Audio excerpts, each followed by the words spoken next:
बिस्मिल्लाहिर्रहमानिर्रहीम। अस्सलाम वालेकुम। मैं हूं शुजा चौधरी। जब हम फ़ितरत के कवानीन का यानी यूनिवर्सल लॉस का मुताला करते हैं तो उसके अंदर एक बड़ा सिंपल सा कानून है जिसे law of cause and affect कहा जाता है, यानी कि सबब और असर का कानून। ये कानून बहुत सादगी से ये हमें बताता है कि जब भी लाइफ के अंदर कोई असर नमूदार होता है, हमें कोई रिज़ल्ट्स नज़र आते हैं, तो यकीनन उसके पीछे कोई सबब होता है, कोई वजह होती है, कोई कॉज़ होता है। और इसी तरह कि जब भी कोई कॉज़ होगा, कोई वजह क्रिएट की जाएगी, कोई एक्शन लिया जाएगा, तो उसका एक डेफिनेट मुय्यन किस्म का असर अफेक्ट जो है वो लाइफ के अंदर, ज़िंदगी के अंदर हमें ज़रूर नज़र आएगा। जब हम लाइफ की बात करते हैं तो हम इस चीज़ को रियलाइज़ करते हैं कि प्रीडोमिनेंटली दुनिया में दो तरह की शख्सियात हैं। कुछ ऐसी पर्सनैलिटीज़ हैं जो अपने आप को बाइख्तियार समझती हैं और वो ये लोग ये समझते हैं कि उनकी ज़िंदगी के अंदर जो कुछ भी हो रहा है वो उसके पीछे उसका सबब है, उसका कॉज़ है। तो ऐसी पर्सनैलिटीज़ को हम कॉज़ पर्सनैलिटी कह सकते हैं या सबब वाली पर्सनैलिटी कह सकते हैं। और दूसरी तरफ इस किस्म के लोग होते हैं कि जो ये समझते हैं कि लाइफ जस्ट उनके साथ हैपन हो रही है, they are just living the life, और ज़िंदगी उनके साथ जो कुछ भी बिहेव कर रही है, जो कुछ भी उनके साथ हो रहा है, वो सिर्फ़ उसके अफेक्ट की शक्ल में, एक असर की शक्ल के अंदर वो ज़िंदा रहते हैं और इसी तरीके से बिहेव करते हैं। जब हम अपने आप को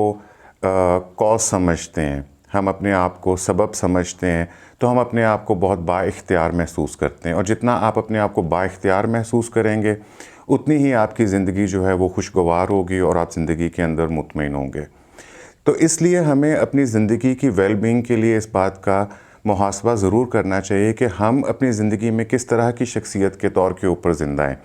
क्या हम कॉज़ पर्सनैलिटी हैं, हम सबब क्रिएट करने वाले हैं, या हम ज़िंदगी से, लोगों से सिर्फ़ असर वसूल कर रहे हैं। तो ये दो पर्सनैलिटीज़ हैं, एक असर रखने वाली पर्सनैलिटी है और एक असर लेने वाली पर्सनैलिटी है। तो हमें इस चीज़ को देखना चाहिए। जब मैं कॉज़ पर्सनैलिटी की बात करता हूँ तो एक ऐसी शख्सियत की बात करता हूँ कि जिसको ये एहसास है कि वो अपनी लाइफ के अंदर वो ख़ुद इंचार्ज हैं, वो अपनी ज़िंदगी की पूरी ज़िम्मेदारी लेते हैं और उनको इस बात से फ़र्क नहीं है कि उनके रिज़ल्ट्स क्या निकल रहे हैं। अच्छे रिज़ल्ट्स निकल रहे हैं तो भी वो इसकी ज़िम्मेदारी लेते हैं, और जब उनकी लाइफ जो है वो बुरे नताइज उनके सामने पेश करती है तो भी वो उसकी ज़िम्मेदारी लेते हैं और वो उससे लर्न करने की कोशिश करते हैं। और इसी तरीके से जो दूसरी शख्सियत है जिसे हमने अफेक्ट पर्सनैलिटी कहा है या असर लेने वाली शख्सियत का है, उन लोगों का मानना ये है कि वो लोग विक्टिम हैं और वो इस तरीके से बिहेव करते हैं लाइफ में कि जैसे लाइफ उनके कंट्रोल में नहीं है।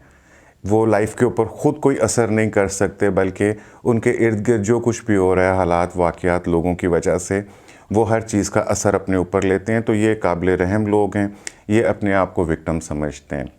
ये जो सेकंड टाइप ऑफ पर्सनैलिटी है, ये अपने आप को इस तरीके से लाइफ के अंदर वो रह रहे होते हैं कि जैसे उन्होंने अपना कंट्रोल, अपनी पावर जो है वो लोगों को और हर चीज़ को दे दी और ख़ुद वो नेसेसरीली अपने आप को पावरलेस फील करते हैं। अपनी ज़िंदगी के अंदर हमें देखना चाहिए कि कौन सी चीज़ें हैं जो हमारे लिए अच्छा काम कर रही हैं, जिनके अच्छे नताइज आ रहे हैं, और कौन से हमारी लाइफ के एरियाज़ ऐसे हैं जिनके अंदर हमें अपने रिज़ल्ट्स को इम्प्रूव करने की ज़रूरत है, जो चीज़ें हमारे लिए अभी वैसे नहीं हो रही जैसे हम चाहते हैं। हमें इस बात को सोचना चाहिए कि हमारी ज़िंदगी में जो कुछ भी आज हो रहा है, जो कुछ भी हम आज काट रहे हैं, वो हमारी गुज़रे हुए कल की जो हमारी सोचें थी और जो हमारे एक्शंस थे, उससे आज हमारा आज बना है। और इसी तरीके से जो हमारा आने वाला कल है, वो हमारी आज की सोचों का और आज के एक्शंस का रिज़ल्ट होगा।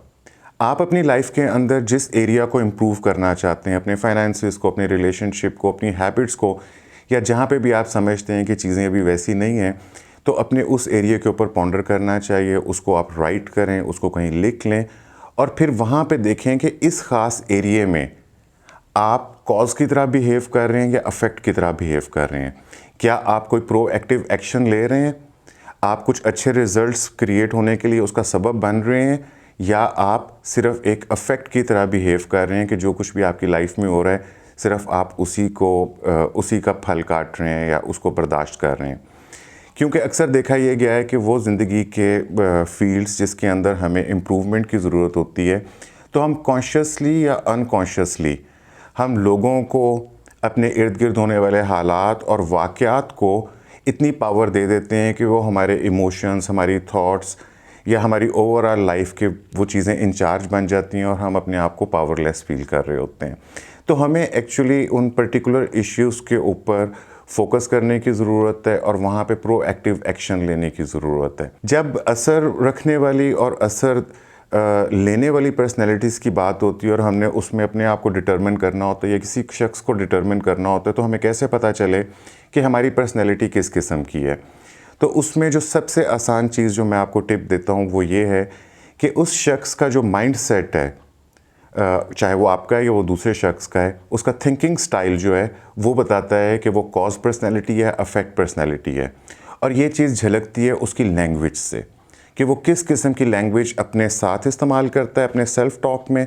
और दूसरों के साथ वो किस किस्म की लैंग्वेज इस्तेमाल करता है। तो वहाँ से हमें पता चलता है कि ये शख्स अपने आप को इंचार्ज समझता है, कॉज समझता है या अपने आप को इफ़ेक्ट समझता है। यहाँ मैं आपको स्पेसिफ़िक किस्म की कुछ मिसालें दे देता हूँ जिससे आप जांच सकते हैं कि ये कॉज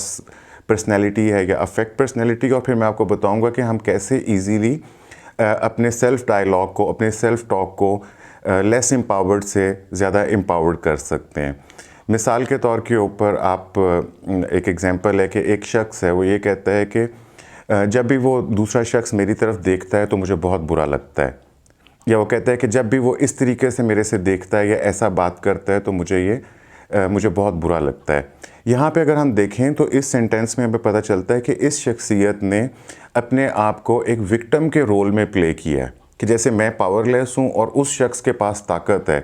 कि जब वो एक ख़ास अंदाज से मुझसे बात करेगा या बोलेगा तो फिर मैं आउट ऑफ कंट्रोल हो जाऊँगा और मुझे बुरा लगेगा। इस तरीके से उसने अपने इमोशंस की जो ताकत है वो उसने दूसरे शख्स को दे दी है। इसी सेंटेंस को रीफ्रेज किया जा सकता है और उसमें ये कहा जा सकता है कि जब वो शख्स इस तरीके से मुझे देखता है या मुझसे ऐसा बात करता है तो फिर मैं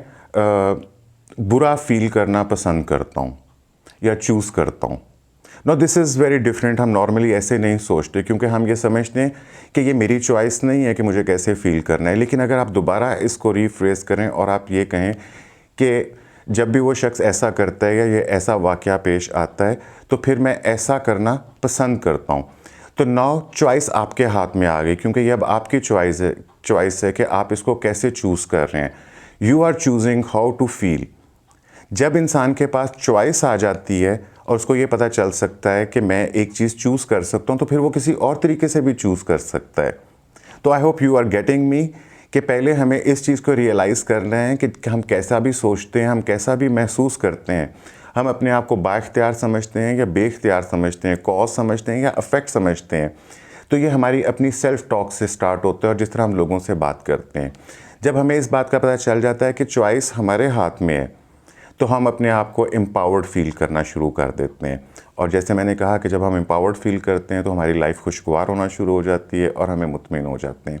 इसी तरह ही मैं आपको कुछ और मिसालें देता हूँ जिससे हम रीफ्रेज कर सकते हैं, और ये रोज़मर्रा ज़िंदगी की मिसालें हैं। इससे आप प्रैक्टिस करें तो आप अपनी लाइफ के अंदर बहुत सारा चेंज देखेंगे। मिसाल के तौर के ऊपर कोई शख्स है, वो कहता है कि उसकी हस्बैंड है या वाइफ है, पार्टनर है, वो कहता है कि जब भी वो घर लेट आता है तो फिर मुझे बहुत गुस्सा आता है। ना इसके अंदर लगता है कि जैसे वो ऑटोमेटिकली उसको गुस्सा आ जाता है, लेकिन अगर वो उसी तरीके से रीफ्रेज करता है, आप मेरे साथ कर सकते हैं कि जब भी वो लेट आता है तो फिर मैं गुस्सा करना पसंद करता हूँ।